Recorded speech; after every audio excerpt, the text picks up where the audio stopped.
Well, hello, creative community and kind folks out there. Welcome to the channel. Yeah, I am your host, DBJ. Welcome to RPG with DBJ and a little special project I have going on here called the Creators Conclave, where I get to interview various individuals, people that I know and love, and the content that they create.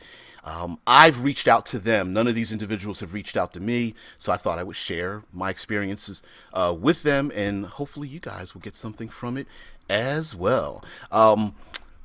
Guys, thank you for joining me. Please give a warm welcome to Red Dice Diaries. Please, sir, introduce yourself.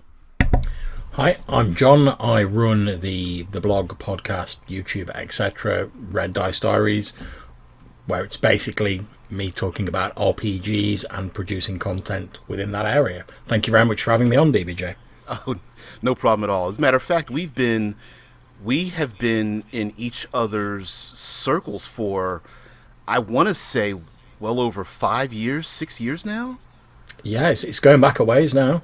Yeah, and I didn't want to lose these circular contacts, because we, much like planetary orbit, sometimes I think we orbit out and then back in again and go, hey, what's going on? So Yeah. I thought I would just do this publicly. Why not? Yep. All right. So, but this is kind of an interview / co-hosting kind of thing here. This may or may not be a one and done, depending on how you feel at the end of it. But as I told you off camera, this interview is going to be a little bit unique. And imagine a world in which a genie has come down to give you a wish, or you've obtained all 6 stones from Thanos' gauntlet, and you're able to get the ultimate wish. But the wish is that you yourself are the ultimate boxed set in the tabletop RPG game. Okay, so someone in Discord is saying that Red Dice is muted over Discord. Yeah, he's not muted, he's just not there. Guys, by the way, for those who are just taking part in the Creators Conclave, this episode and basically the whole show is simulcast on 3 platforms. There's Twitch, there's YouTube, and the audio over at on the Discord. So if you join Fantasy Grounds College, join the Discord server. On the left, you'll see all the administrative offices and the classrooms. But if you slide all the way down to the left at the bottom, you'll see the boiler room, and that's where all of us cool kids hang out, smoking our favorite tabletop RPG game. So in this context, as a weird boxed set, if you follow me on this, there is a cover of the box set. You go into your favorite gaming store and you see this box set and you're like, wow, I really want this. Now, there's usually an image on the cover. That image, if you can give me this a little bit of a story, is an image that encapsulates the moment that tabletop role-playing games pulled you in, where you had that aha moment. Can you tell me what it was like when you really, that first time, or one of the first few times that role-playing games really woke you up to, oh, this is what role-playing games are? Okay, well, I first sort of discovered role-playing games via a school teacher who bought some sort of early polyhedral dice into school. And it was in a maths lesson. Bless the teacher, they were trying to get all of us young kids interested in maths. We're young children. We don't want to know about maths. We're not interested. But bless her, she bought these polyhedral dice in, and the idea was you rolled the dice, you use the numbers to solve a maths problem, just as like a fun sort of little exercise. And whilst it didn't convert me into being a lover of mathematics, when I saw the dice, I was like, I've not seen dice like those before. I've only seen like dice in like Monopoly and stuff like that. So I was like, at the end of the sort of lesson, I went up to the teacher and I said, oh, well, where did you get these dice from? She went, oh, there's a little shop in town and they sell board games and stuff like that and dice. And I basically whined and pestered my poor father until he drove me down. We spent hours looking around for this shop, like, because I'd written the directions down as like my 8-year-old self or whatever. and they were not good. So we spent hours looking for this shop. Eventually found it. I walked in and went, all right, okay, I want to buy some dice. And then as I bought the dice, I sort of looked around and I was like, there's all these books of these like amazing different images on the covers. And I was like, oh, like, what are these? And I was chatting to the guy who was behind the counter. And I was like, oh, I've not really got much money because I'm only like 8, So and he said, oh, well, we've got a second-hand shelf sort of back there. So I went back and there was amongst everything that was on there was an old copy of the old second edition Vampire the Masquerade book with like the marble sort of cover on it. And I was just sort of blown away by that because I was like, I'd not seen anything like it before on the cover of a book. And I was like, I flicked through it and I was like, oh, it's about vampires.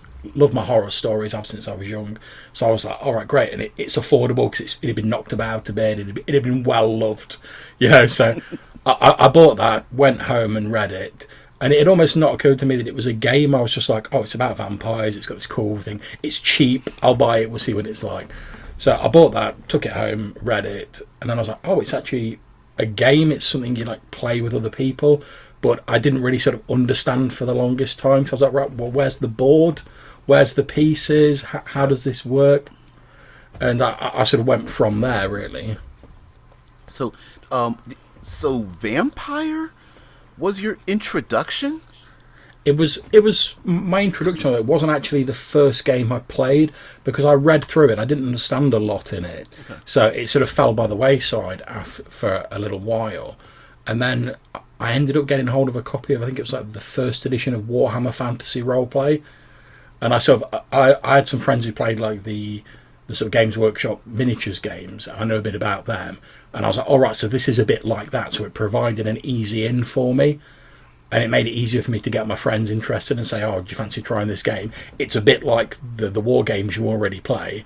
So they were more sort of willing to give that a go rather than like me just going, hey, I've got this weird game about vampires. So it was probably Warhammer Fantasy Roleplay was the first game I actually played and ran. Yeah, the reason why I asked about vampires because the prototypical answer is Dungeons and Dragons, and then someone fills in the blank behind that phrase. Yeah. But now especially since the mid 90s on, it's surprising how many more role-playing games there are that have very little to do with Dungeons and Dragons. Yeah. I'll even include Warhammer, despite the fact that I understand there's a version of Warhammer that is basically medieval, but it is still fully entrenched in its miniatures roots. Yes. And so while the RPG community kind of is like, well, your first introduction is Dungeons and Dragons, in reality, I think that may not be as true as we think it is. Yeah, I think you make a good point. I mean, certainly I know for myself, Dungeons and Dragons, I didn't get introduced to that until much later, and that was via a couple of the box sets, like the sort of Dragon Strike box sets and stuff like that they bought out, so in the 80s, 90s, and that was just a case of my parents had sort of seen that I was into this game, and they were like, we want to get you something for Christmas. We don't really understand anything about the games, but this has got a box, it feels like a proper game, it's got dragons on it and stuff like that, right, we'll buy you that for Christmas. And then I was like, all right, okay, well, I've got it, I may as well run it. And I didn't really get into sort of D&D until a lot later on, to be honest. Yeah. One of the regulars in over on Discord even mentions, Rickard says, think things are a bit different in the EU as well, which I absolutely agree with that. Yeah. Our gaming culture can be different based on where we live. Here in the States, Dungeons and Dragons is prime real estate, right? It takes up especially like you said with the box sets and the well-published hardback books and things like that. They've always had the prime spot on the shelf of whatever your store is, and then everything else is like kind of tumbled down beyond that. At least here.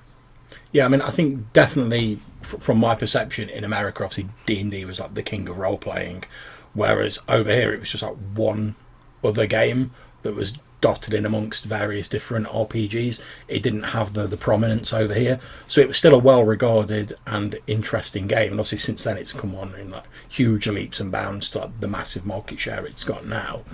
But So I still remember when I was young, I was aware of D&D, but I was just aware of it as in it's another one of these games. It wasn't sort of that there's D&D and then there's all these other games that have come along sort of afterwards. That's awesome. Yeah, I think Rickard agrees with you. He says, "World of Darkness and Warhammer seems to have been the big one for ages here." I can absolutely agree with that. As a matter of fact, as many of the images I've seen, and you walk into those places where you see tables upon tables with like, absolutely gorgeous miniature sets and environments and things set up. For me, that would draw me in more than the books on the shelves around the tables, right? Yeah. So you, sir, are this box set, and you pick up this mythological box set, and the next part is it's all plastic wrapped and nice and pristine, and you look on the back of it, and a lot of times on the back it'll tell you like what's in the box, what it's about, and things. So this kind of segues, and you've already talked about this, but I want you to extrapolate on this a little bit more. Give me a handful of some games that really scratch that itch, and these could either have been in the past, like, oh, these are the games that I really loved playing before, or you can even tell me some that are brand new, or even ones in the future. Like, what kind of games and like really get your juices flowing? Okay, well, first of all, because I've already touched on it, the World of Darkness games, because I find that whole it's our world but seen through a mirror darkly thing very appealing, because it's one less barrier to people getting involved in the game, because you go, the setting of the game, it's our world. Everyone knows our world, so it's one less barrier for people getting involved. Obviously, D&D and OSR games, just because I think there's so many people doing things with that basic framework of a game now. So I mean, I've got lots of OSR games where people have gone, oh, I like naval battles or whatever, so they've extrapolated on those rules, and someone else might go, well, I'm approaching, there's a book called The Nightmares Underneath, where they portray dungeons and the monstrous incursions into our world as being like emanations from a nightmare realm, and in order to defeat the dungeon, you have to find the center of that nightmare and defeat it, and then it sort of withdraws from our dimension. I'm a big fan of horror games in general, so although I've never really got into sort of Call of Cthulhu, which is one of the sort of big horror games, I've got a lot of the sort of spin-off games from that, like Trail of Cthulhu and stuff like that, which I really enjoy. And obviously Fate, I'm still pretty into, which I enjoyed for a number of years, because it allows a lot of sort of freedom in terms of the players and the GM interacting with each other, and you can sort of hand over the narrative to players at various points and they take charge of it, and it's very freewheeling and almost like pulpy in its sort of approach to games, which I really enjoy. That's awesome. I have to agree with you that I'm a bit of a polygamist. Yeah. I love. There are so many aspects of so many different games that I love. I'm to this day I'm happy that there is a cult following for like Call of Cthulhu, because it's one of the few games that, in a really weird kind of sense, like Cthulhu's the role-playing game where everyone agrees, guess what, guys, we're probably going to die. That's not the story we're telling. We're going to tell the story of how long can we live and what are we doing before we all lose our minds and get killed or something. And I'm glad that aesthetic still continues on to other games.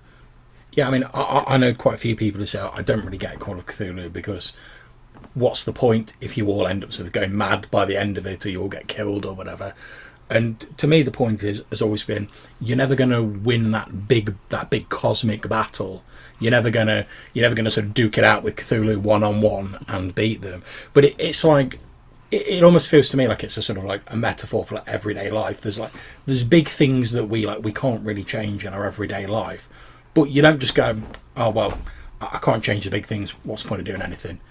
Because you can still have those small victories along the way. So it's like you might say, oh, well, I'm never going to personally like solve climate change or anything like that.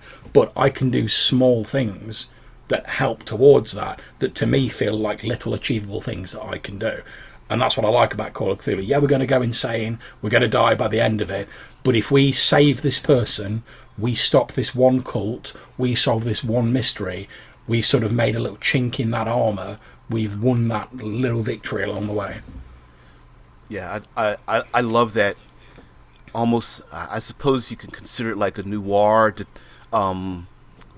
feeling. Like you said, Yeah. you can't you can't stop it from raining, and you can't stop your depressed life. But this one individual that really is knocking on your door and needs help, Yeah. maybe you can save that one person or stop that one thing, and that's the win. That's the win condition, as it were. Well, that said, like you say, I mean, in the sort of traditional noir, there's always like the corrupt government, and there's like the dark city and stuff like that, and you're never going to sort that out and make the world a wonderful place. But when that one person, as you say, turns up to your door and they're like, "Oh, I need help finding my child," or like, "My husband's gone missing," or my wife's disappeared," or whatever, you can go like, "That is something I can help with. That's something I can do to help you as a person, rather than on like a grand scale." Rickard absolutely agrees with you. He says, "Hell, playing Call of Cthulhu and achieving total victory, I would see that game as a big failure," which is true, and which is not usually the case in a lot of role-playing games. And he says, "At best, it's a tragic or Pyrrhic victory." I completely agree. I completely agree with you.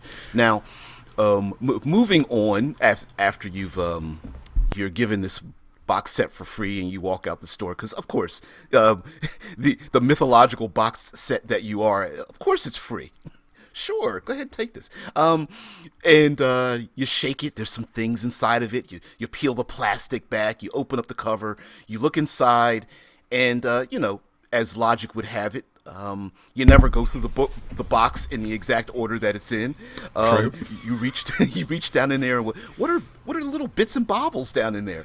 So, if you could tell me some physical items, and mind you, they don't have to be RPG related, but what are some physical items that to you like really either immerse you in the game or have sparked some inspiration for you, or heck, don't even exist yet, but you would like them to exist? And you mentioned about dice. I'm going to just say up front that yes, you can mention dice, but dice seem to be those one things that even today are like collector's items. There are people who buy dice and don't play role-playing games. Yeah. But sometimes there's other things like maps and character sheets, but I'm talking about something that couldn't even physically fit into the box. Like, are there any things out there that, if like your dream box set, you could pull out and it's like, boom, you have it ready? Okay, well, when I was running, I mean, I run a lot of games online now. When I was running more sort of face-to-face games, and that's just because of like time restraints, when I was running games more in person, I'd quite often go down to like charity shops, where they sell lots of like cheap stuff, and they've always got like bits of like jewellery and like odd little sort of statues and little figurines and stuff like that.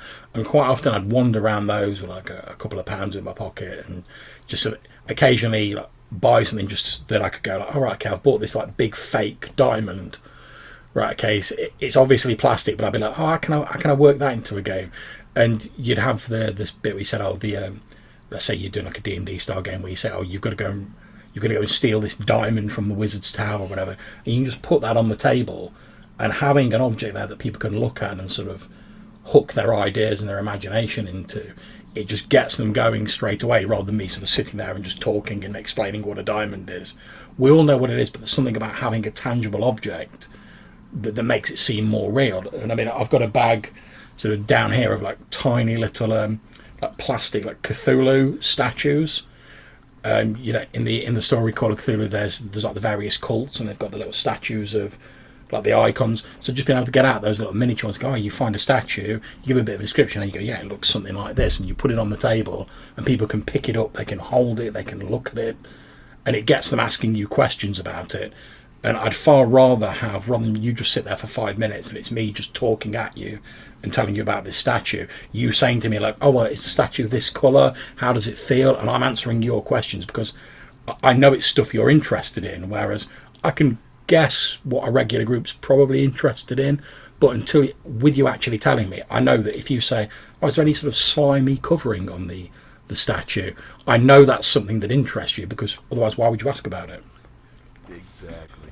I guess in a way, I suppose this goes back to Gary Gygax designing Dungeons and Dragons in the first place, where a lot of our iconic monsters were random plastic toys that he picked up, Yeah. bag set from the Far East at the time, and now we've got owl bears and rust monsters and boulets and things. Well, that's it. I've got a friend of mine, Colin, who runs the Spike Pit podcast. He's doing the I forget what it's called, like the module that's set in Chult for 5th edition. Yeah.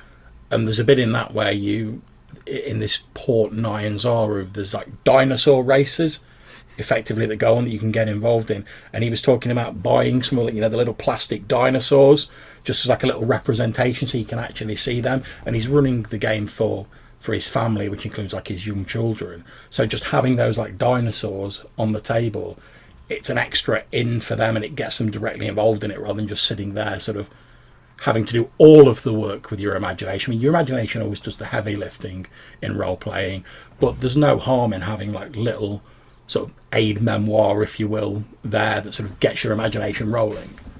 I guess there on my channel, I often talk about the underserved, like, psychological element that goes into role-playing games, and I have to admit, having that physical object on the table just really goes a long way. I feel some people will use dice that are like what they're playing. Like if they're playing steampunk, their dice have like gears on them.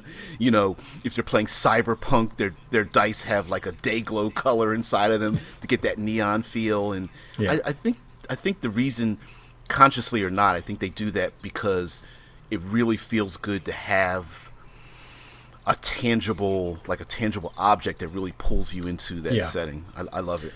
Well, I mean, as you say as well, there is a visual element for drawing people in to show initial interest in the game as well. I mean, I know we did a small convention up in Glasgow over here like a few years ago, and my wife's got a load of the old Dwarven Forge scenery, the 3D dungeon maze scenery. Yeah. And we took all that up with us, sort of covered it in different sections of black cloth, so we could like peel the black cloth off as they were exploring it and reveal the dungeon. And we got a really great response. It was mainly like a sort of computer games like expo, but we got a lot of response from people. So when we had it all set out at the start, people coming over and going like, "Oh, what's going on with that? Oh, that looks cool. Let's have a look at that." Whereas I think if you just had sort of me sat there with like some D&D books on the table, there wouldn't have been that initial draw to get people to come over.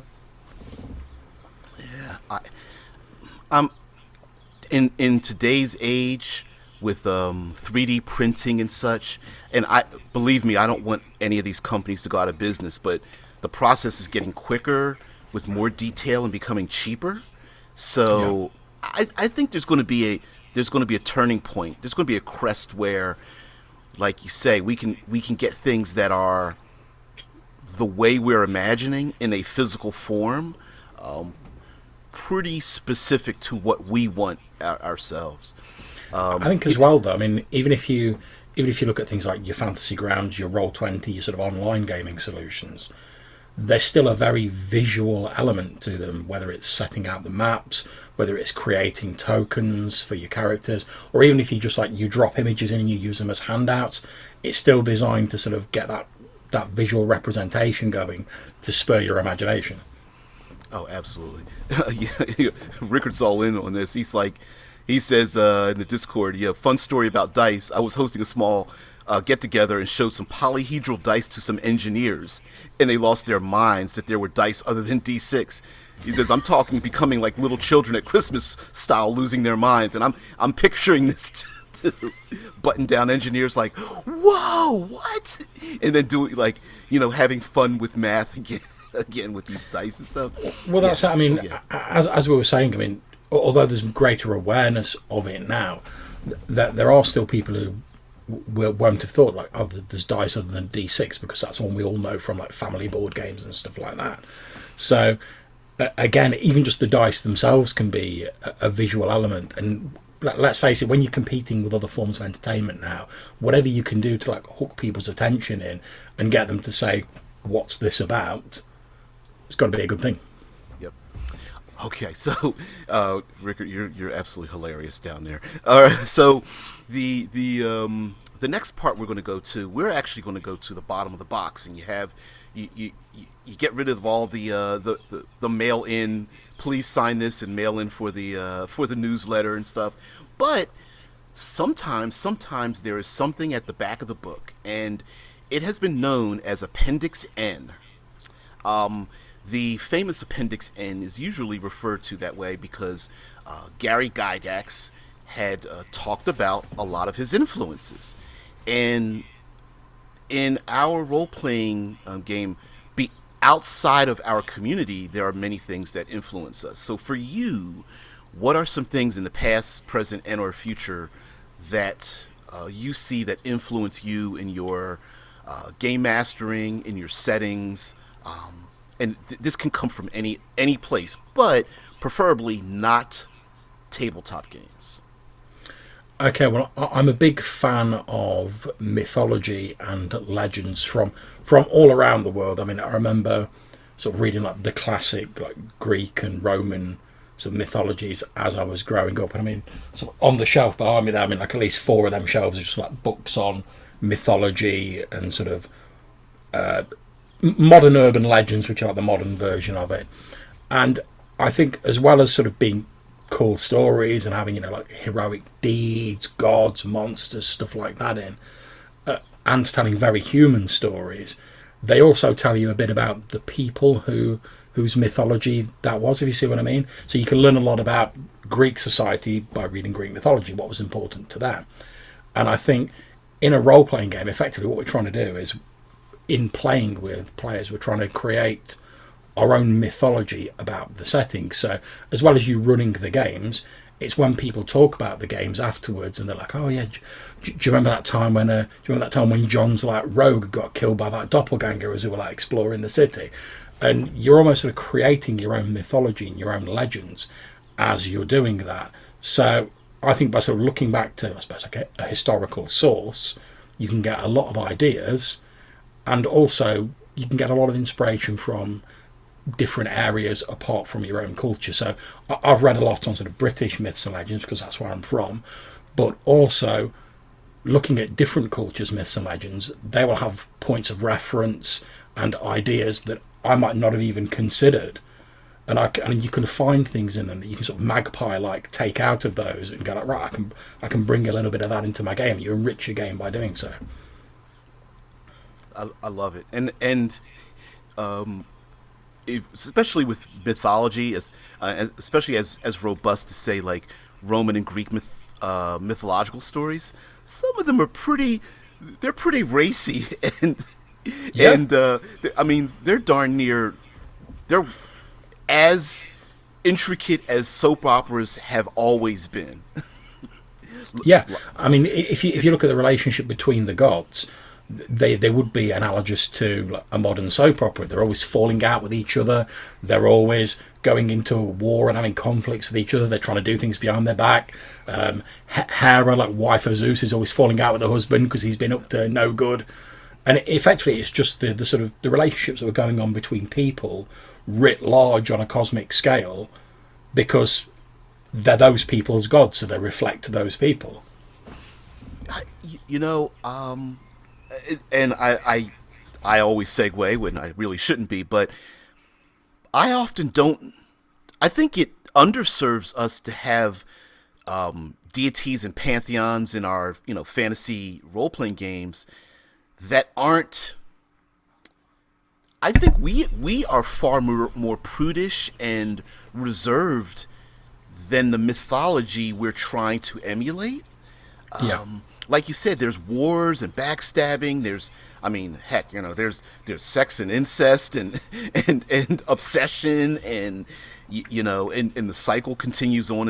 And maybe we should incorporate a little bit more of that. Maybe not so much on the adult level, but I'm saying like the having our deities have far more conflict with each other, and having Yeah. it spill down to the mortals that draw their powers from them.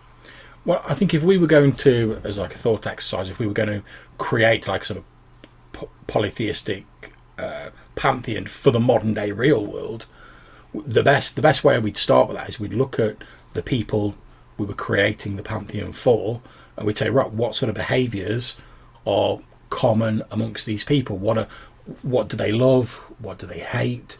What are the things they fear? What are the threats? What are the everyday struggles they go through? And then we just like blow those up to 11 and go, right, these are the gods. So if you went, oh yeah, we've got a group of people, and their main, I don't know, perhaps they live in the jungle or something like that, and they're like, their main fear is that their habitat is being threatened by someone coming in from foreign shores.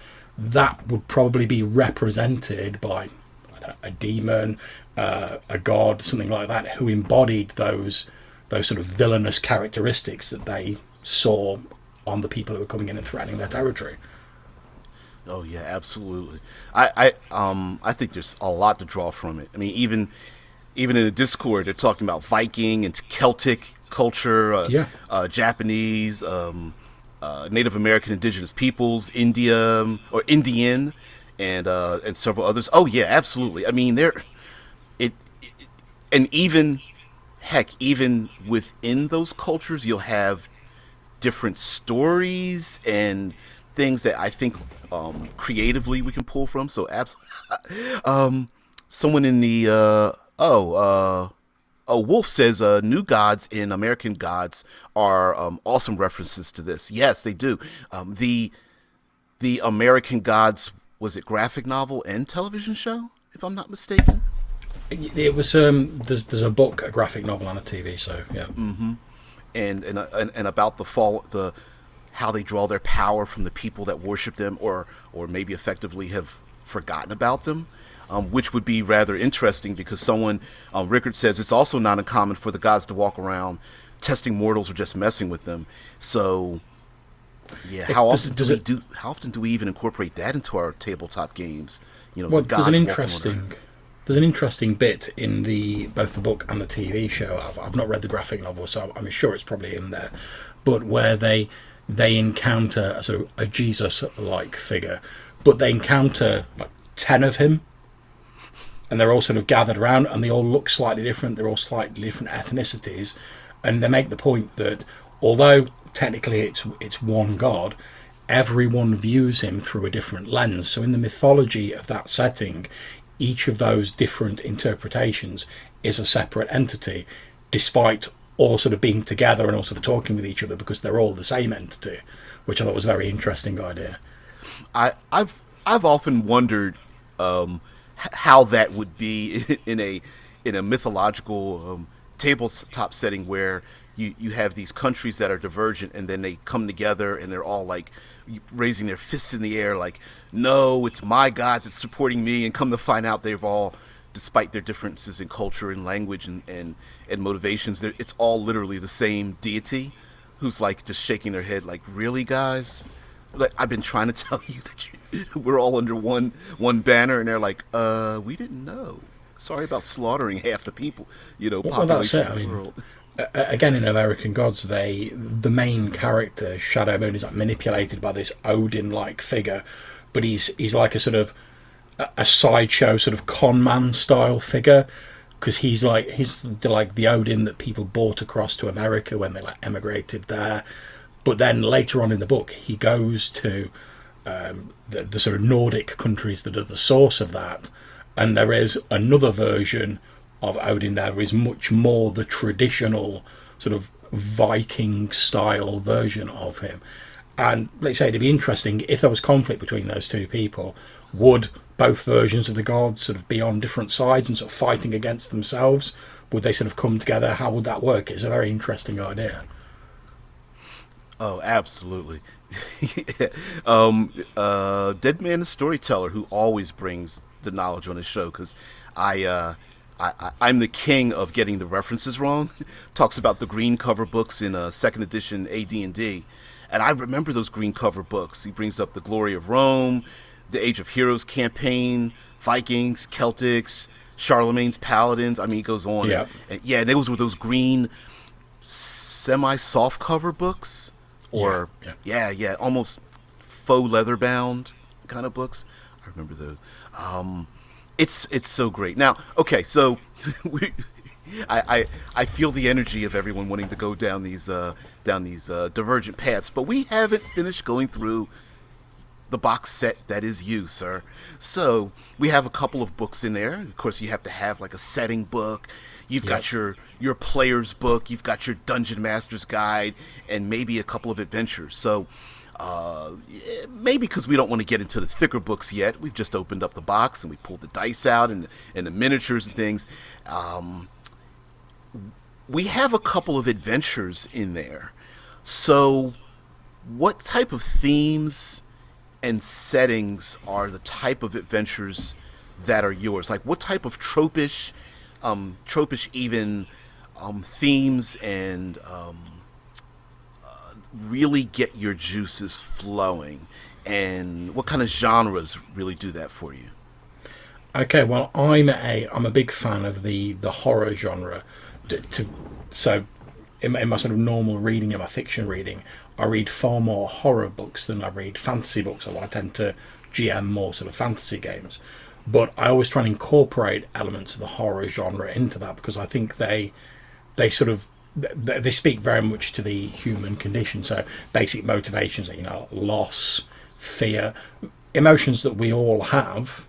And I think if you can sort of even slightly capture those emotions in a game session, then you've done well, because obviously there's degrees of separation between us and like full immersion in the game, because I can be as immersed as I want in a game that you're running, but at the end of the day, if it's an online game, I'm sat in a nice comfy leather armchair, I'm looking at a computer screen, I'm nice and safe in my home. So the separation, I'm not sort of in the dangerous situation that my player character might be. But if you can at least sort of set up emotions and ideas that I understand and that I'm sort of sympathetic with, it enables me to more easily put myself into the shoes of my player character. So we've all, like loss, for instance, we've all lost things over the course of our lives, whether that be like the unfortunate loss of a loved one, or whether it be something as simple as, you lost your job, or maybe unfortunately people have lost their homes and stuff like that. We all know to a greater or lesser extent what loss feels like. So if my player character has lost something that's important to them, whether it's an NPC, whether it's a favourite magic item, something like that, I can go, right, I know what loss feels like. I can get into like the headspace of that character and I can portray that. Whereas if you're sort of like, you're playing some cosmic space guy who's like sailing through space and he's hopped upon some weird like space drug and he's got 16 laser pit. I'm like, I can guess what that might be like, but I have no real frame of reference to draw upon other than films and books and stuff like that. Whereas I find the horror genre tends to link back to real world things that you can empathise with. And I think even in things like Dungeons and Dragons, where there's a lot of fantasy tropes, you've got your orcs, your goblins, you've got your fantasy cities, you've got all your sort of stuff like that, your dragons, etc. You can still have things that link back to people's real lives, which make it more easy for them to sort of immerse themselves in the game. Okay. I'm a big fan of horror as well, and I guess I'm more a fan of taking advantage of, like you said, the things that we very easily relate to. Like you said, loss. I think I'm a fan of those like base emotions, like loss and anger, jealousy, rage, and I think you can really, without getting too deep into, like you said, the cosmic being of a player character or something, that, like you said, most of us have known when we felt embarrassed or angry or confused or what have you. So having adventures to pick those themes, I love that. Yeah, I was going to say a great example is think about the sort of like the bad guy, like the villain in like a typical fantasy RPG, who's like crossed you a number of times, and you get to that point where you're like, oh, the next time he shows up, we're going to sort him out, we're going to like deal with him, and he's done something to you that's made you angry, it's made you want to get revenge or retribution, however you see it, against that guy. And we can all go, we've all had times when someone or something has made us angry, when we're like, oh, if I see that guy again, ugh. And we can sort of pull on that to get us into the game. And I think you only have to listen to the fact that how many times have you heard people talking about a campaign and they focus on like that villain who got away, or that villain who, oh, do you remember that time that villain burnt down our stronghold, and oh, you know, we rounded up a posse to go and deal with him. And there's a reason why people tell those stories again and again. It's because I think they sort of like speak to us on an emotional level. Like, say, without getting too complicated and into it, we all know those feelings, that they sort of speak something inside of us. So those are the stories that we tell time and time again when we're talking about games we've played in the past. Yeah, I think honestly, I think the movie maker who did the John Wick series really understood that, right? I mean, you know, sure, is the world filled with like these, you know, sadistic a-hole criminals? Yeah, sure, but the minute one of them killed his dog, oh, the gloves come off. You know, you killed. Wait, you didn't just kill a dog; you killed a puppy. Oh, you know, even the most pacifist individuals are going, yeah, open up a can of whoop ass on these people. all John Wick's behavior after that point was completely justified. That's it, exactly, because one thing we know about most people, they love their pets, they love their animals. And I know a lot of people who've watched the first John Wick film who maybe aren't into that sort of film normally, but like you say, the instant they kill his dog, they're just like, no, he needs to deal with them quick. Yeah, you know. And it taps into something that everyone can relate to, because everyone's had pets, everyone loves their animals, and the thought of someone like coming into your home and like harming a beloved pet is abhorrent to almost everybody. I definitely agree. Oh, you all right there in Twitch chat? You leave John Wick alone. I know the villains were forgettable, but you know, headshots and all that kind of stuff. Oh man, okay. So now that we've got ourselves a glass of our favorite liquid libation, maybe a glass of hot tea or coffee, or our favorite alcoholic beverage, and we get to sit down with our very thick and hardcover, leather-bound, multi-ribboned player's handbook, and maybe a setting guide or a dungeon master's guide. In our dungeon master's guide, all right, and mind you, this is a fictional box set we're talking here. What kinds of mechanics? Now we're getting into a little bit of the weeds here, right? And maybe a little something slightly controversial. What kind of mechanics are things that you, for good or bad, you just happen to like them?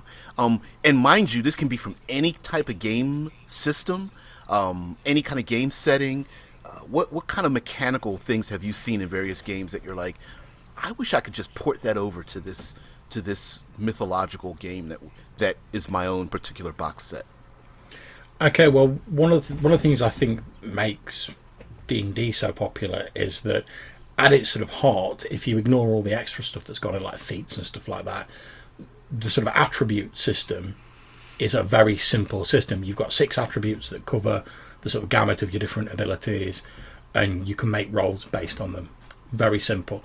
And I like games where if I'm running a game and I forget one of the more complicated rules, I like games where I can go back to a central mechanic and go, right, let's do this, and that'll be good enough. So if you're like, oh, I'm going to pick someone's pocket, and I'm like, oh, God, I can't remember what the rules are for like picking someone's pocket, I can go in D&D, I'll make me a dexterity check. And if you're a thief, you'll have a good dexterity, so it works. But I also like mechanics rather like the fate system, where they give you some modifiers, or they give you some abilities related to the sort of fiction of your character's background. Now, I know this isn't a sort of stereotypically like OSR sort of thing, because your background doesn't really matter a lot in OSR games. It's more focused on what you do when you're playing them. But if you come up and you say to me, "Oh, I'm playing this character. He's a fighter, and but he used to be a baker's son." If something comes up where like the solution to the problem is like baking some bread or knowing the proving time of dough, and you're like, "Hey, well, would I know that because I'm a baker's son?" I'll be like, "Yeah, of course you would. You don't make a roll. You know that stuff." But there's not really a mechanic. That's just me sort of like hand waving it. Whereas in Fate, when you have your aspects, you have an actual mechanic that ties into that. So obviously in the sort of like the hypothetical like baking scenario, that's dead simple for me to go, yeah, you know how long bread takes to rise. But if it was a more complicated scenario, I might have to think about it a bit. It might slow the game down while I'm considering it. We have a little bit of back and forth about it. Whereas in a game like Fate, where you can be like, all right, I'm going to spend a Fate point because I've got the background raised as the son of a baker. I'm going to spend a Fate point to give me like a bonus to this role. It's all done. You don't have to ask me for permission as the GM, do I know this? You can just be like, I've got this mechanic there, boom. And that aspect stuff could be dropped onto any game very, very easily. Cool. I like I told you before we got online, I am a polygamist. I love game design in general, and I love I know this is kind of a niche thing, but I love the psychology behind game design. Yeah. And you know, when Fate first came out, I remember there was like a big explosion throughout the community about, well, Fate really isn't a role-playing game, and there were arguments. You know, there were people who were like, I think it's too meta because you do things that are outside the purview of your player character while engaging in an action that benefits or even has a drawback for your character as well. You know, and so there was a little bit of that. But I have to admit, I really like Fate's breakthrough in terms of the aspects and how, like you said, we're going to give you a mechanical advantage based on what your character is not just capable of, but the theme and the setting that we are in, you know. And irregardless of what reality says, if my character gets a bonus because your character my character has a intense relationship with your character, maybe they're siblings or something, and when you're in trouble, I'm better at doing things because your character is in trouble. You know, in reality, is that a real thing that happens? Well, not necessarily. Someone may be emotionally distraught about it, but Fate says, no, my character now has a physical benefit to doing a thing because my sibling is in dire straits, you know. And that's just a small example, but I do like that kind of concept, though. Yeah, I mean, I've heard a lot of people say, as you just mentioned, they don't like the whole sort of meta narrative that sort of takes them out of their immersion of their characters. But for me, I've never really found it a problem, to be perfectly honest, because let's say we use a hypothetical example of we're playing like a Star Wars style game and you're playing a Han Solo style smuggler. You land your spaceship at a sort of Mos Eisley, like hive of scum and villainy. You roll in as a character and you're like, oh, I'm a widely travelled smuggler. Do I know any of the guys in this bar? If we're playing a more sort of traditional game and you say to me, oh, do I know anyone in this bar? I might say, oh, maybe like a charisma roll, maybe some sort of roll. Or I might just say, yeah, you do. Whereas in Fate, you could go, well, I've got a stunt that says I can spend a Fate point to go, I've got a contact here. So for me, the only difference between those two scenarios is in the first one, the more traditional game, you've had to ask me whether you can do it. Whereas in the second, which slows down the game as I go, yeah, you probably have, and it only slows it down by a little bit, but it just breaks up the flow a little bit, and I have to go, yeah, you probably do, all right, make me a roll and do this, and we carry on. Whereas in the second one, you just go, well, I've got this stunt, there's my Fate point, I have got a contact in this, and I go, oh, tell me a bit about that contact. Oh, well, he's a cigar-smoking badass with a cybernetic dog and whatever, and we just move on with the story. Yeah, I absolutely agree with you, and there's so many... Fate, I think, really took the whole reins and ran with a lot of indie games with the yes and no but kind of going far past the pass fail in the sense of, instead of asking like the game master or dungeon master, can I do a thing, the game says, you know what, you can do the thing, surprise me, right? Yeah, I mean, for me as well, one of the things I really enjoy when I'm GMing a game is that moment when the player characters do something unexpected, and I'm like, all right, I didn't see that coming, and I've got to think on my feet a bit, and I've got to sort of like, oh, well, all right, the bad guy wasn't expecting you to like throw the gelatinous cube at him. All right, okay, what's he going to do with this? I've got to like think about it, and that keeps it interesting for me, because if everything follows the sort of linear progression I've written out, it just feels almost like a bit like painting by numbers. It's fun, but it's not very spontaneous. Whereas I love those scenes where people can just sort of go like, oh, I'm doing this, and it's unexpected. And Fate's great for that, because people can just spend their fate point to go, yeah, I've got a contact here, we're going to try and use this contact to find out some information about that guy. And then I have to say to you, well, what's this NPC like? And I've got a new NPC to my game. I have to adapt on the fly to play that guy. I've got to know what he knows about the villain of the piece. And it keeps it very exciting and spontaneous for me, rather than me just going through my notes like A, B, C, D all the way through. Yeah. Oh, yeah. Absolutely. I mean, the like I see Rickard in the Twitch chat, and I can't disagree with, I can't agree with you more, and I don't see anything to disagree with. You're talking about, it's essentially the mechanical way to deal with DMs that don't allow the players to do cool stuff, and Yeah. you know, we as game masters, I mean, this is a strange thing to say, but we're actually fans of the players. I mean, we want you to be in our game.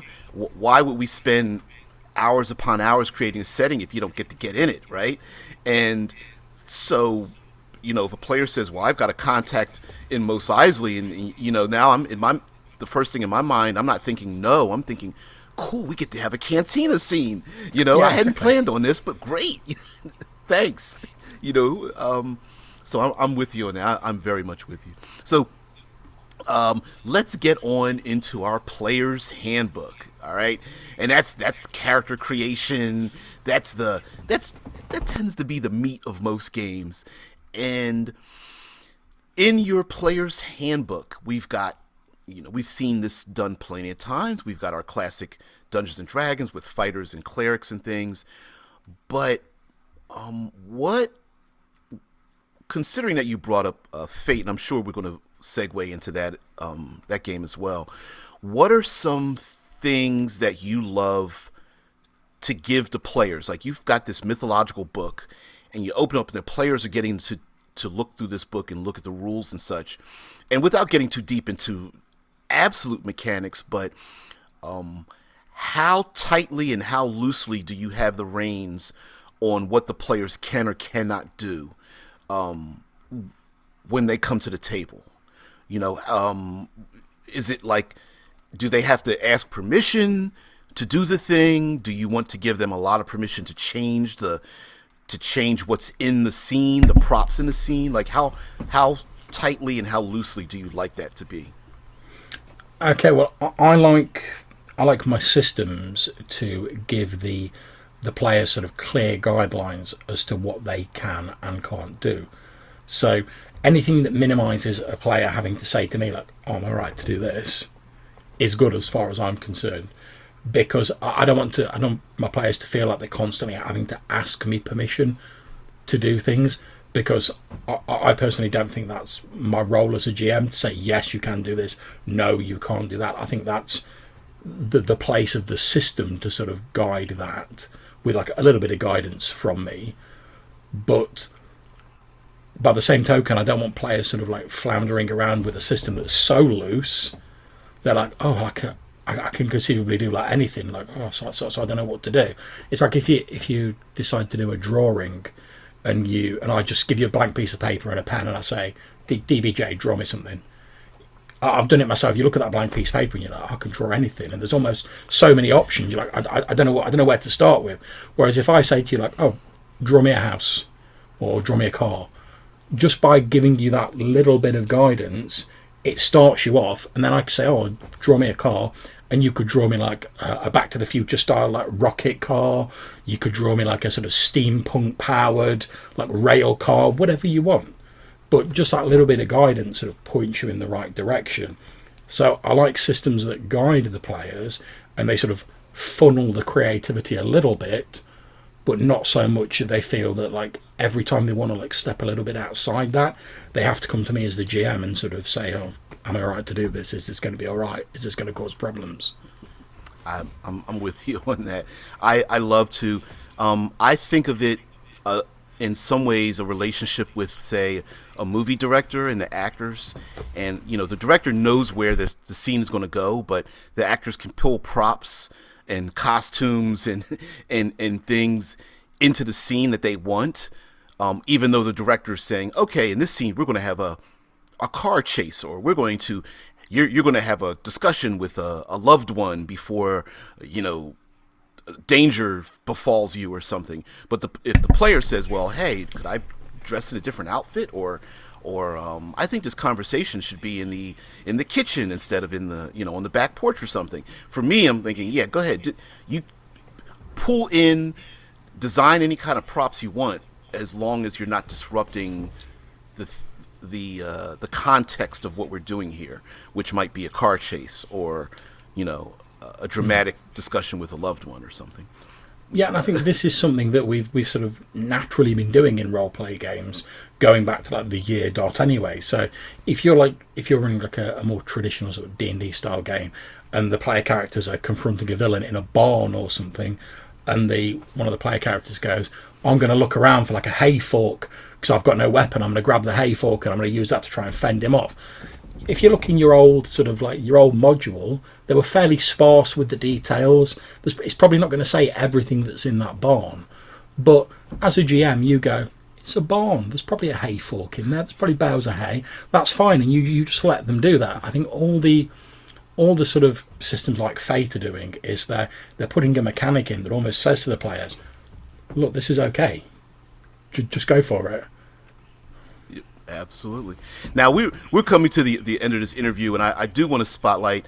There are individuals in the chats for Twitch, probably YouTube, and over in Discord. So I see you over there, custom Blink. I see and hear your conversation over there. Thank you, Rickard, for engaging with them, and someone else, Cherios, I believe. I know I'm butchering your title there, but that's all right. Just want to let you guys know that this is the Creators Conclave. It's a show that I've been doing on Sundays to spotlight Keros. Listen, this show is nothing but mispronunciation, so you're just going to have to live with that, buddy. But I like to spotlight content creators that I love the content they've been creating now and into the future. So the channel normally goes live Monday through Friday at 6 a.m. my time, which is UTC -4, but all that information is located down in the Twitch, YouTube, and we do go live on Discord as well. So it's simulcast on all three platforms. But, of course, before we go out, this mythological box set, sir, I'm sure when you look at the credits in your book, those credits will point people to the places you're at, how to contact you, what you're doing. So please do not feel like you have a time limit, but please tell me where we can find you, what you're doing, what projects you're working on, and give us a little detail about that. Okay, so most of my stuff can be found linked from my blog, which is www.reddicediaries.com.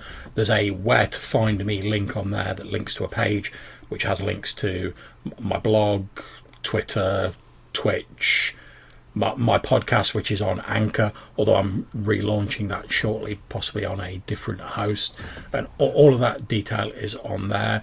I've done a little bit of writing in sort of OSR circles. I've done some writing with Glyn Seal, who did the Middlelands campaign setting for ostensibly for swords and wizardry, but it works with any sort of OSR D&D style game. And in fact, they've got a 5th edition version of that book, which has just been kickstarted recently, which I think goes through. I think Necromancer Games are sort of taking charge of the 5th edition conversion.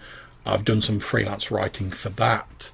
I did a book which was about sort of monsters and mythology and how you could give monsters a bit more of a mythological flavour with John Ford, so going back a few years now. As I was telling you before we started, I'm currently in the initial stages of working on a small OSR adventure based around the imprisonment of Mary Queen of Scots in the Elizabethan era. I'm working on that with my wife, who's also very much into her RPGs, and we're hoping to do a small booklet to go with that, which is going to be like a fantasy version of a local town called Tutbury, but sort of adapted for like D&D usage. And as I say, I'm working on relaunching the podcast soon, so that's sort of where I am at the moment. That's cool, man. Just for the people who are tuning in new, Red Dice Diaries has been around for quite a number of years, so... You make me feel old, man. Hey, man, I'm an old grognard myself, dude. I'm one of the old guys that's been here forever. So you're like, I remember when it was all D20 as far as the eye could see.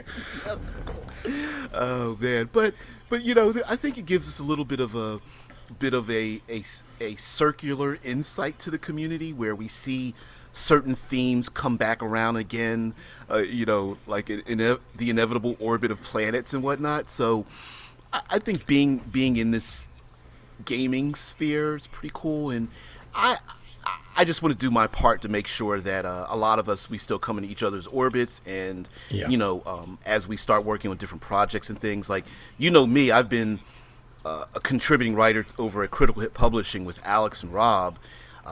We're still doing things. We've got books out for Call of Cthulhu and 5th edition Dungeons and Dragons, a ton of stuff there. And me, I don't know what idiot told me in my own brain, I think, which was actually me, to start doing a live show Monday through Friday but I do, and I've come to love it, which is kind of strange, but anyway, for those who are new and want to take part in the rest of the show and keep track, just follow on Twitch, get notifications over at YouTube, whatever, like, subscribe, share, do all that call to action crap.